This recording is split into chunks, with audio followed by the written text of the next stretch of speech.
So, um, my comments include an audio-visual portion today, so we're going to break out the laptop here. Oh, wow. So I just want to start off by saying, so I've known Chris for a long time. We're very good friends. We go way back. Probably, I think it was around 2004 when we first met. And many of you know Chris as a mild-mannered scientist who has a proclivity for tricking out Lexuses and sleeping on rooftops of cars.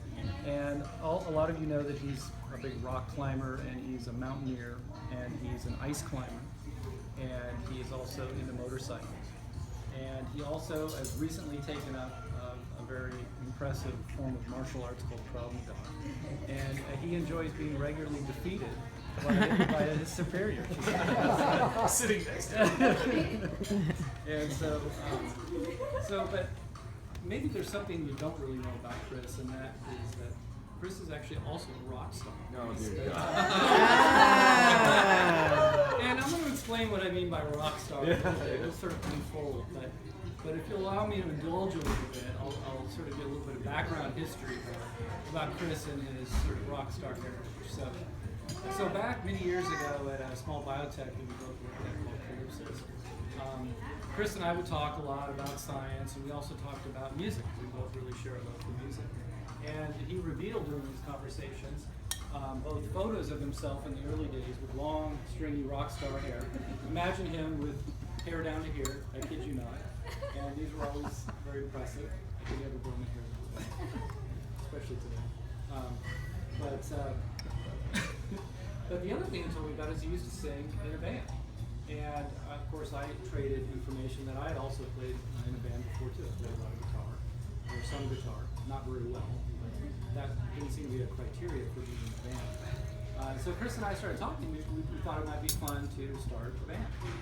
And but we never really did much about it at first. We kind of just let that conversation slide. And then towards the end, the last few years of Calypsis, something important happened, and that is they installed a kegerator in the kitchen. Oh, and as you know, a kegerator is a sort of a great point of social interaction. And so we started drinking beer on Fridays in the kitchen, and then slowly we kind of started bringing in instruments during these Friday afternoon sessions. At first they were acoustic guitars and maybe a cajon, which is like this little drum thing you sit on. Nothing fancy. And a bunch of people would come in, and we tried to have these little hoot nails, these jam sessions. And these jam sessions sort of evolved over time. Some people came, some people went. And basically, over time, we became a band, the people that were left behind, that didn't have anything else better to do on Friday afternoon but to hang out in the kitchen. And so that's when we came together as a band, and we named our band Freebase. And I actually brought it. This is the church key that a band member made for us, and you'll notice it says Freebase, but it's a play on words. Free bass, because the first bass guitar we got for the band, nobody wanted to buy, because you could see our sort of our budget, but how much we were really dedicated to the thing. So this lack of dedication basically resulted in somebody donating a bass, and since it was free, we named ourselves Freebase. And that's when we started really practicing regularly. And we were 4 biologists and a chemist. Chemist is the drummer.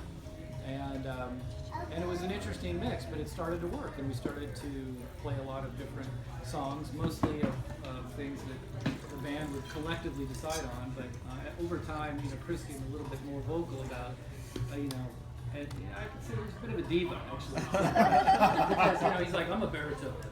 I'm not going to sing those songs, so you can say them all day long, but I'm not going to sing them. So don't learn them. Yeah, so it's pretty fun. So, and that's sort of the first checkbox for a rock star, and there's the diva complex. But we one of the things that we wanted to do eventually was play actually a live gig. So that was the goal. And for years, all we did was practice to the 4 walls, and it was actually kind of hilarious because after Calypsis closed, we still needed a place to practice. And so we ended up practicing in warehouses that stored the equipment from our former company. And so you know, at any given night, we could be heard playing anywhere around Sorrento Valley in some nondescript, you know, type of a storage facility. So that was fun. We got better and better, and Chris, you know, sort of honed his talents as did the rest of the band. And we finally got to the point where we could check off what would be considered a bucket list item to very few people on the planet. But it was a bucket list item for me and for Chris, and that was to play a live gig, in a dive bar. And so, of course, that fateful day came where we were invited to play the dive bar on Miramar called Off Base, which was a real dump, and it became only less of a dump because it was on Bar Wars the previous week. And you know, I don't know if you've ever seen that show, but they basically take over and they completely re-outfit the bar. In this case, it looks like they just changed the carpets and put some fresh paint. But anyway, we show up to this bar, and this whole thing was arranged by our bass player, who's a bit of an oddball. We love our bass player, but he belongs to a strange group that he calls a running club that likes to drink, but we kind of think of it more as a drinking club that occasionally runs. What's that? What are they called? The hashers? Yeah, house harriers, yeah. And so these guys show up. And you know, we just think, oh, this is great. We're going to stack the bar with people that will like us, so we won't get beer bottles and things thrown at us. And we were both very nervous, but we practiced a lot. So one of the things we didn't do regularly, we could always count on, was irregular practices, and it was a constant struggle to practice enough to be confident enough to go out and play. But Chris sort of led the charge. He was always, hey, we got to do this. This is something we need to accomplish. And so we did it. The evening had sort of a strange twist, if you will, which leads me to the moment where he became a real rock star. There's children. That's okay. I'll keep it, higher level. And so Chenda was there also to witness this event. And so what happened was, after the first set, our friend Mike, the bass player, said, we're going to take a little, like a 45-minute break, and the House Harriers are going to do a little bit of, we're going to meet and have our regular meeting. I'm like, okay, whatever that means. So we sat in the corner drinking, Bud Light, and we're kind of waiting for things to happen. We didn't think much of it. And then all of a sudden, this strange congregation of about 150 people in the middle of the bar, and they started this strange and bizarre sort of, I don't even know what to call it. It was some sort of ritual. It was a fraternity ritual, and they would get up and they would spout strange limericks, often very crude limericks at one another, and they would show various body parts to each other. And it was like this initiation, almost like a hazing. And we're getting kind of increasingly uncomfortable. Right? We're like, this is very bizarre. And it wasn't like 10 minutes or 15 minutes, we're not even 45 minutes of this. And we're just shaking our heads, we gotta play, we gotta play. And then a very strange moment occurred when they said, hey, free bass, come on up. And they summoned us all up, the band, all 5 of us were standing. He said, we want you all to stand right here. I guess this was our initiation. We stood there, and they started shouting strange things at us. I don't even remember what they were, but we were all kind of in shock. We're like, what is going on? When can I leave?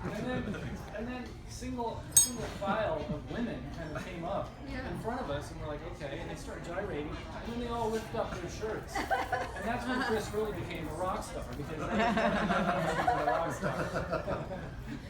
And so, and that strange even concluded with that. So. It showed that they were willing to let us in. That made all the more sense why they were letting us play at that bar at that time. That's right. But anyway, so that's the story you don't know about Chris, that he's actually an amazing singer. And I provided some evidence here today. We brought the laptop, and we're going to show a couple of short videos highlighting Chris's incredible vocal talent. Are you sure that? Well, you'll see, which surprised the hell out of me too, is he's actually quite a singer. Why don't you give us a live? Yeah.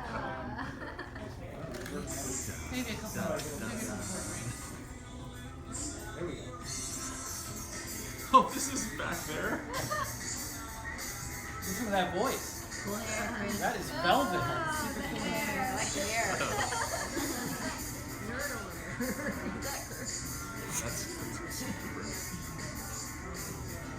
It's pretty solid. So he's got some bragging rights, and I definitely think this guy's a rock star. I'm wearing my badge for Now we're going work. to slow it down a little bit. That's the sign. They let us play at the almost practice at the we should get right. lecture halls. I remember when you did it at the old place, like we're gonna have animals come in this building, you can't use it. Yeah, exactly. Upset the animals. Yeah, you're gonna mess Here's up Chris their doing a sleep. slow number. If it wasn't a depressing song, Chris wasn't interested in it. He really loves the depressing ones, and we constantly had to fight him for songs that were a little bit more upbeat. But surprisingly, some of the best songs we did were these really slow numbers. Like Black, I think, was really great. So there you go. Not bad, huh? But you didn't know that about Chris? All right. Anyway. That's quite the grill session. Oh no, we don't have. It's just a warm-up. But there's one. So Dave, I just wanted to toast to my rock star friend Chris and his awesome wife, Crescendo. I wish you a lifetime of happiness. Congratulations. Cheers. Cheers. Cheers. My mommy is my mommy. Yay! Me too. Yeah.